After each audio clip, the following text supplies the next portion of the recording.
Testemunhos para a Igreja, volume 9, capítulo 23. Proclamação da verdade onde existe antagonismo racial. Estou muito preocupada com a obra entre as pessoas negras. O Evangelho precisa ser pregado a essas pessoas, que em geral vivem em situação de desvantagem. Entretanto, devemos revelar grande precaução nos esforços para erguer essas pessoas. Entre os brancos, em muitos lugares, existe forte preconceito contra os negros. Deveríamos ignorar tal preconceito, porém isso não é possível. Se agíssemos como se esse antagonismo não existisse, seríamos incapazes de apresentar a luz aos brancos. Temos de enfrentar a situação tal qual ela se apresenta, lidando com ela sábia e inteligentemente. Durante muitos anos tenho carregado um pesado fardo em favor dos negros. Dói meu coração quando percebo os sentimentos contrários a esse povo crescerem mais e mais, e também à medida que vejo muitos adventistas do sétimo dia aparentemente incapazes de compreender a necessidade de um eficaz e imediato trabalho. Os anos estão passando para a eternidade, e ao que parece bem pouco está sendo feito para ajudar aqueles que até há pouco tempo constituíam uma classe de escravos. Uma das dificuldades enfrentadas pela obra é que muitos brancos que vivem onde os negros são numerosos não estão dispostos a empreender esforços especiais para ver aqueles se erguerem. Quando veem escolas estabelecidas para os negros, quando percebem que eles estão sendo preparados para adquirir o próprio sustento e a se empenharem nos negócios, a proverem para si lares confortáveis em vez de prosseguirem vivendo em favelas, os brancos veem a possibilidade de serem desfeitos os seus planos egoístas, que não mais serão capazes de contratar negros por qualquer ninharia. Assim a sua inimizade é despertada. Pensam que estão sendo injuriados e prejudicados. Alguns agem como se a escravidão jamais houvesse sido abolida. Esse espírito torna-se mais e mais forte à medida que o Espírito de Deus é retirado da terra. Em muitos lugares é agora impossível realizar em favor das pessoas negras a obra que há alguns anos poderia ter sido empreendida.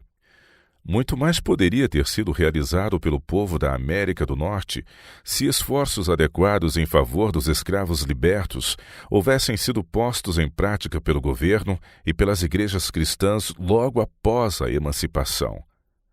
O dinheiro deveria ter sido utilizado livremente em favor do cuidado e educação dos mesmos, num momento em que muito grande era a sua necessidade. Mas o governo, após pequeno esforço, deixou os negros a se debaterem sem auxílio em suas tremendas dificuldades. Algumas das fortes igrejas cristãs iniciaram um bom trabalho, porém, infelizmente, fracassaram, não alcançando senão comparativamente poucos. A Igreja Adventista do Sétimo Dia também falhou na porção que lhe cabia. Alguns esforços perseverantes têm sido postos em prática por indivíduos e sociedades a fim de erguer o povo negro, e essa tem sido uma obra nobre. Quão poucos, porém, têm tomado parte em tal obra, a qual deveria haver contado com a simpatia e a ajuda de todos. Esforços nobres foram empreendidos por alguns adventistas do sétimo dia, naquilo que precisa ser realizado em favor das pessoas negras. Houvessem aqueles engajados nessa obra, recebido a cooperação de todos os seus irmãos atuantes no ministério, os resultados teriam sido muito diferentes daquilo que hoje se observa. Contudo, a grande maioria de nossos ministros não cooperou como deveria ter feito com aqueles poucos que se debatiam no empreendimento de uma obra muito necessária, num campo tão difícil. À medida que o tempo avança e a oposição se fortalece, as circunstâncias nos instruem a usar da descrição como a melhor alternativa. Se movimentos equivocados ocorreram na obra em favor do povo negro, não foi por falta de advertências. Da Austrália, através das águas do Pacífico, palavras de precaução foram enviadas no sentido de que tudo precisaria ser feito de modo gradual, que os obreiros não deveriam fazer declarações políticas e que a mistura de brancos e negros em igualdade social não deveria ser encorajada. Numa reunião de concílio realizada em 1895 em Armadale, subúrbio de Melbourne, Vitória, falei sobre esse assunto em resposta às indagações de meus irmãos e insisti na necessidade de precaução. Mencionei que tempos perigosos se aproximavam e que sentimentos que naquele momento podiam ser expressos no tocante à obra a ser realizada entre as pessoas negras, no futuro não mais poderiam ser pronunciados sem pôr em risco a própria vida. Afirmei claramente que a obra em favor dos negros teria que seguir linhas de ação diferentes daquelas seguidas em algumas regiões do país em anos anteriores. Que seja dito o mínimo possível sobre a barreira racial e que os negros trabalhem principalmente em favor dos de sua própria etnia. Quanto a brancos e negros adorarem no mesmo edifício, isso não pode ser seguido como um costume geral proveitoso para ambos os grupos, principalmente no Sul. A melhor coisa a ser feita é prover aos negros que aceitam a verdade os seus próprios locais de culto, nos quais possam eles conduzir seus cultos. Isso é particularmente necessário no Sul, a fim de que o trabalho em favor dos brancos possa ser levado avante sem graves obstáculos. Providencie-se para os crentes negros templos limpos e de bom gosto. Mostre-se a eles que isso é feito não para excluí-los da adoração junto com os brancos, porque eles são negros, mas para promover o progresso da verdade. Compreendam eles que semelhante arranjo deve ser seguido até que o Senhor nos mostre um melhor caminho. Os membros negros de capacidade e experiência devem ser estimulados a dirigir os cultos em favor de seu povo, e suas vozes devem ser ouvidas nas assembleias representativas. Entre os crentes negros existem muitos capazes de trabalhar para beneficiar seu próprio povo, obreiros aos quais o Senhor concedeu luz e conhecimento, possuidores de capacidade nada desprezível. Eles devem atuar com perseverante e do modo mais eficaz possível. Devem utilizar nossa literatura e realizar reuniões em tendas e salões. Por vezes, onde for permitido, ministros brancos podem ajudá-los. Especiais esforços devem ser empreendidos para aumentar o contingente de obreiros negros. Homens negros devem ser cabalmente educados e preparados para dar instruções bíblicas e efetuar reuniões campais entre seu povo. Há muitos dotados de capacidade, os quais devem ser preparados para essa obra. Devemos nutrir profundo interesse pelo estabelecimento de escolas para as pessoas negras. Não podemos desconsiderar a importância de posicionar a verdade presente diante de professores e estudantes nos grandes colégios para negros, os quais têm sido estabelecidos pelos homens do mundo. Escolas e instituições de saúde devem ser edificadas para os negros, nos quais os jovens sejam ensinados e preparados para o serviço, e isso pelos melhores professores que se consiga empregar. Os ministros negros devem empreender todo o esforço possível para ajudar os de seu povo a compreenderem a verdade para o tempo presente.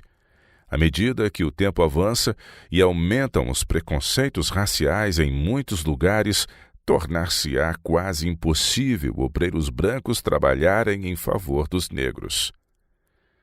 É possível que brancos que não têm simpatia por nossa obra se unam com negros para combater esse plano, alegando que nosso ensino é uma tentativa para dissolver igrejas e causar perturbações no tocante à questão do sábado. Pastores brancos e pastores negros farão falsas declarações, despertando na mente das pessoas tal sentimento de antagonismo que elas ficarão dispostas a destruir e matar. Os poderes do inferno estão trabalhando com toda a sua perspicácia para impedir a proclamação da última mensagem de misericórdia entre as pessoas negras. Satanás está se empenhando para tornar sumamente difícil que ministros e professores evangélicos passem por alto o preconceito existente entre brancos e negros. Sigamos o caminho da sabedoria. Não façamos coisa alguma que desnecessariamente suscite oposição, coisa alguma que impeça a proclamação da mensagem do Evangelho. Onde seja requerido pelo costume ou onde maior eficiência possa ser obtida, reúnam-se os crentes brancos e negros em locais de adoração separados. Cultivemos a mansidão de Cristo. Ele era a majestade do céu, o Filho unigênito de Deus. Ainda assim, Deus amou o mundo de tal maneira que deu seu Filho unigênito, para que todo aquele que nele crê não pereça, mas tenha a vida eterna. João capítulo 3, verso 16. Se para salvar o mundo que perecia, Deus condescendeu em entregar seu Filho à morte atroz e ignominiosa, não deveriam os missionários do Senhor estar dispostos a empreender todo o esforço possível, a fim de ajudar os que se encontram nas profundezas do pecado, deixando que a luz incida sobre os que estão em escuridão, e assim vejam o que é a verdade? Cristo revestiu sua divindade da humanidade para que pudesse alcançar e reerguer os caídos seres humanos. Não devem os seus seguidores, por amor a Ele, estar dispostos a submeter-se a muitas coisas injustas e difíceis de suportar, de modo a ajudar exatamente os que estão em necessidade? Seja a obra realizada de tal forma que não desperte preconceitos, os quais poderiam fechar portas agora abertas para a penetração da verdade. Os homens de talento entre os negros devem ser cooperadores de Deus em favor dos de seu próprio povo.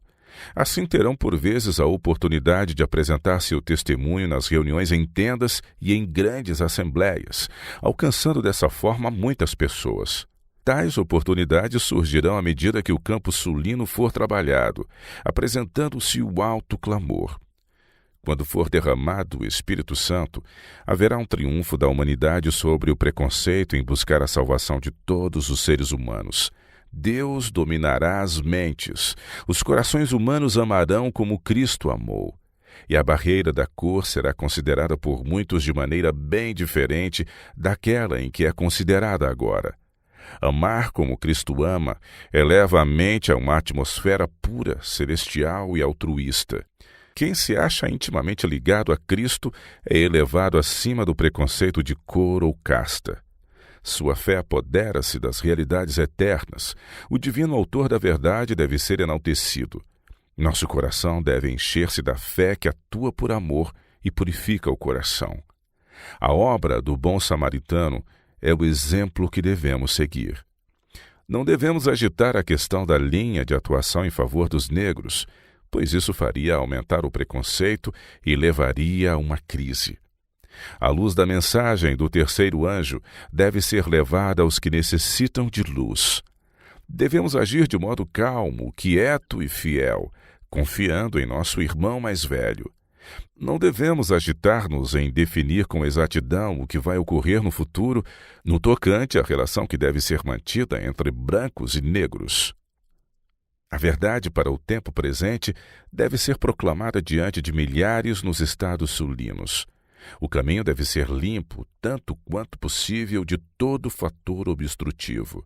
Seja a mensagem do Evangelho apresentada ao povo. Que os brancos e os negros atuem em ramos distintos e separados, deixando ao Senhor o encargo do restante. A verdade precisa ser posta diante de homens e mulheres brancos nos estados do Sul. Assim será realizada uma obra em favor de suas famílias, a qual resultará na salvação de muitas pessoas. Com toda sabedoria e prudência. Enquanto os homens estão tentando definir o que é segregação racial, o tempo avança e as pessoas descem ao sepulcro sem haver recebido a advertência, perdidas. Que tal situação não mais perdure. Que os homens e mulheres se ponham a trabalhar enquanto o Espírito de Deus lhes impressionar a mente. Necessitamos dos talentos dos crentes negros em todos os aspectos, na realização desse trabalho. Que os obreiros negros atuem em favor de seu próprio povo, apoiados pelos obreiros brancos sempre que houver oportunidade. Muitas vezes necessitarão de conselho e orientação. Tenham os negros seus próprios locais de culto, assim como também os brancos. Que cada grupo seja zeloso na realização de genuína obra missionária por seu próprio povo e em favor do povo negro sempre que tal seja possível. Quando a verdade houver sido apresentada num lugar e quando muitas pessoas brancas a escutarem e a aceitarem, por vezes surgirão oportunidades para que se empreendam esforços de modo tranquilo e não obstrutivo, no sentido de que obreiros brancos atuem em favor de pessoas negras. Tais oportunidades não devem ser passadas por alto. Entretanto, não devemos despertar desnecessariamente o preconceito, o qual fecharia o caminho para a proclamação da mensagem do terceiro anjo às pessoas brancas. Elas necessitam da mensagem. Um tempo de prova se acha diante de nós, tal como jamais houve desde que existe nação. Grande cuidado precisa ser exercitado para que nada se diga ou faça a fim de inflamar os sentimentos dos negros contra os brancos. Não agravemos de modo algum as dificuldades já existentes. Mesmo que os obreiros atuem sabiamente sem agitar a questão, enfrentarão oposição. Abramos o caminho para a vinda do Rei. Que Deus tenha a oportunidade de atuar. Mantenham-se os homens afastados de seu caminho. Ele planejará e atuará de modo muito mais sábio do que poderiam fazê-lo as pessoas. Lembremo-nos de que nosso primeiro grande dever é pregar a palavra de Deus, apresentando as advertências da Bíblia. O Senhor convida a todos para assumirem o trabalho com humildade. Nem todos os ministros acham-se santificados pela verdade. O Senhor convoca a todos para que deixem de lado suas controvérsias, que os homens se precavenham de fazer qualquer coisa que elimine nossa última oportunidade de penetrar em campos difíceis, onde dominam o preconceito e o antagonismo. Como meio de vencer o preconceito e obter acesso à consciência, deve-se realizar a obra médico-missionária não em 1 ou 2 lugares apenas, mas em muitas partes onde a verdade ainda não foi proclamada. Devemos trabalhar como evangelistas médico-missionários, curar as pessoas enfermas pelo pecado, dando-lhes a mensagem de salvação. Essa obra quebrará os preconceitos como nada o faria. O sábado. A questão do sábado é uma das que demandam grande cuidado e sabedoria em sua apresentação. Muito da graça e poder de Deus são necessários para derrubar o ídolo erigido sob a forma de um falso sábado. Ergam o estandarte, ergam-no mais e mais alto. Apresentem ao povo o 20º capítulo de Êxodo, no qual a lei de Deus se encontra registrada. Os primeiros 4 dentre os 10 mandamentos apresentam o dever para com o nosso Criador. Aquele que é falso para com Deus não será jamais genuíno para com seu próximo. O que amar supremamente a Deus, amará seu próximo como a si mesmo. O orgulho só conduz para a vaidade, levando o ser humano a fazer um Deus de si mesmo. O Evangelho de Cristo santifica o coração, expelindo dali o egoísmo.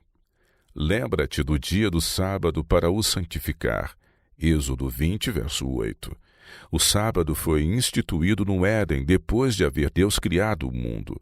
Assim os céus e a terra e todo o seu exército foram acabados. E havendo Deus acabado no dia 7º a sua obra que tinha feito, descansou no 7º dia de toda a sua obra que tinha feito. E abençoou Deus o dia 7º e o santificou, porque nele descansou de toda a sua obra que Deus criara e fizera. Gênesis 2, versos de 1 a 3. Falou mais o Senhor a Moisés, dizendo: Tu, pois, fala aos filhos de Israel, dizendo: Certamente guardareis meus sábados, porquanto isso é um sinal entre mim e vós nas vossas gerações, para que saibais que eu sou o Senhor que vos santifica. Portanto, guardareis o sábado, porque santo é para vós. Aquele que o profanar certamente morrerá, porque qualquer que nele fizer alguma obra, aquela alma será extirpada do meio do seu povo. 6 dias se fará a obra, porém o 7º dia é o sábado do descanso, santo ao Senhor. Qualquer que no dia do sábado fizer obra, certamente morrerá. Guardarão, pois, o sábado os filhos de Israel, celebrando o sábado nas suas gerações por concerto perpétuo. Êxodo 31, versos de 12 a 16. 19 de outubro de 1908.